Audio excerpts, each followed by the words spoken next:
someone listening today is going and they've gone through the same situation or something similar, and there's a lot of people out there looking for work, and that you want to give them some motivation to get on with doing something for themselves, where would I start? Yeah, I think you need to do a little bit of self-reflection around, a couple of things. Where's your passion to start with? So what are you interested in? What do you enjoy doing?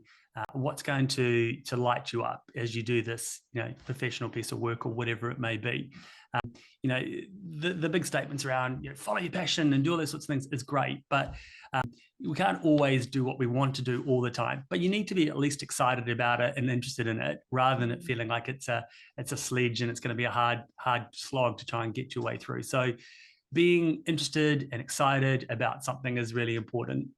Knowing where your skills base lies, so knowing what you're good at, and being really, really honest about that as well. So, if if you're really, really passionate about cars, for example, but you know very, very little about them, it's going to be quite hard to sell yourself as a mechanic in that space as well. So when I looked at my kind of skill set, I know that I had a really strong base in and around PMOs. I knew that I'd had a long history in managing and delivering projects. I also knew that I'd spent a fair bit of time in working with project managers and sponsors and supporting them as well. So I kind of looked at that skills base and thought, well, actually, there's a whole bunch of skills that are transferable and usable for clients moving forward.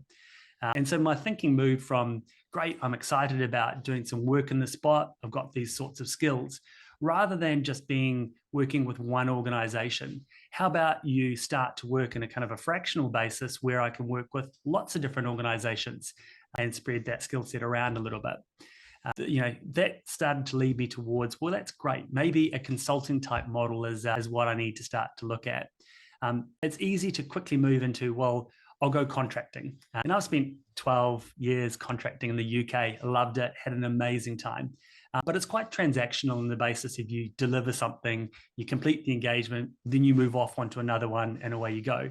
Whereas I wanted to start to form longer term relationships with clients where we'd do a piece of work with them, build and establish trust. We would step away for a period of time and allow them to absorb that, use that, and work with that. But then when they're ready to take the next step, they would trust us to come back in again and work with them as well. So for me, it was a lot around the relationship type that I wanted to have with clients moving forward, and build something rather than it being just a single transaction and an engagement on each time.